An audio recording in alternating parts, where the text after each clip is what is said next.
Assalamualaikum warahmatullahi wabarakatuh. Anak-anak solih dan solihah kelas 5 berjumpa lagi dengan Bu Anita pada pelajaran IPA.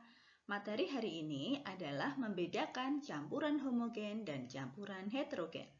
Mari kita awali dengan membaca basmalah. Bismillahirrahmanirrahim. Anak-anak, ingatkah kamu dengan materi yang telah kita pelajari pada pertemuan sebelumnya? Ya, kita telah belajar tentang zat tunggal dan zat campuran. Zat tunggal dapat dibedakan menjadi unsur dan senyawa, sedangkan zat campuran dapat dibedakan menjadi campuran homogen dan campuran heterogen.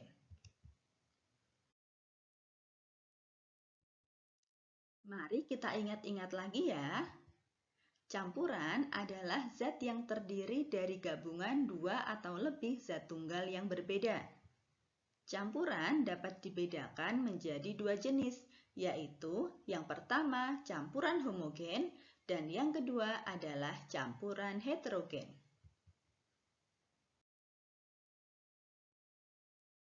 Yang pertama adalah campuran homogen. Campuran homogen adalah campuran dari dua atau lebih zat tunggal yang tercampur secara merata atau terlarut sempurna, sehingga setiap bagian campuran memiliki sifat yang sama. Ciri-ciri campuran homogen yang pertama, seluruh bagiannya selalu sama dan tercampur rata. Sedangkan ciri-ciri yang kedua, zat-zat penyusunnya tidak dapat dibedakan.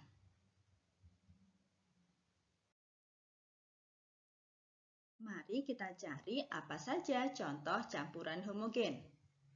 Contoh pertama adalah minuman sirup. Minuman sirup berasal dari campuran air dengan sirup cair. Sirup cair larut sempurna di dalam air, sehingga air akan berubah warna dan menghasilkan rasa khas buah. Contoh yang kedua adalah alkohol 70%. Alkohol 70% merupakan campuran dua materi, yaitu alkohol murni yang diencerkan dengan air. Alkohol 70% ini biasa digunakan untuk membersihkan luka. Contoh selanjutnya adalah larutan oralit. Larutan oralit berasal dari campuran air dengan serbuk oralit. Larutan oralit juga dapat dibuat dari campuran air, gula, dan garam.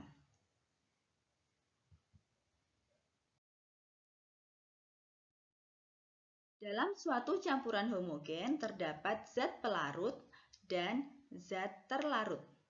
Zat pelarut biasa disebut solvent dan zat terlarut juga biasa disebut solut. Zat pelarut adalah zat yang jumlahnya lebih banyak daripada zat-zat lain dalam campuran homogen.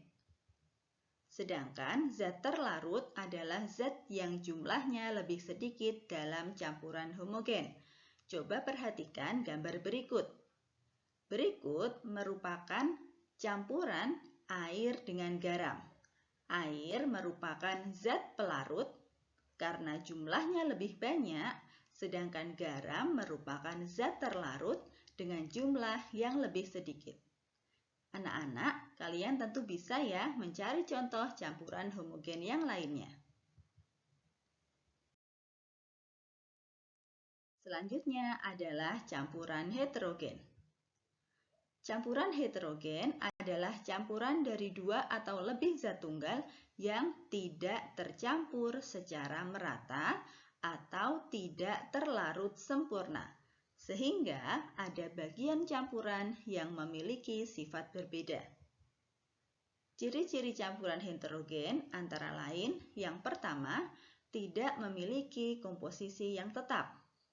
Ciri yang kedua, partikel zat terlarut dan pelarutnya terpisah jika didiamkan atau akan mengendap. Yang ketiga, campuran bersifat keruh. Yang keempat, tidak tembus cahaya.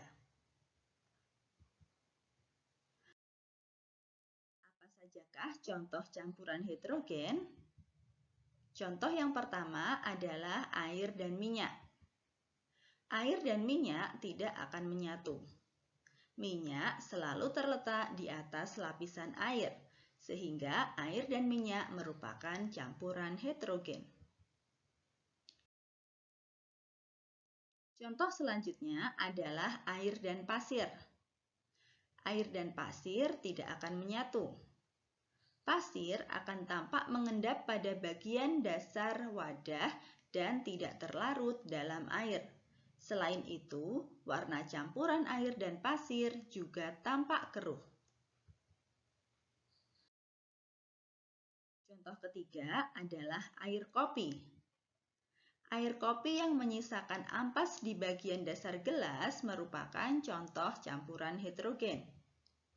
Ampas yang mengendap di bagian dasar gelas menandakan bubuk kopi tidak larut sempurna dalam air.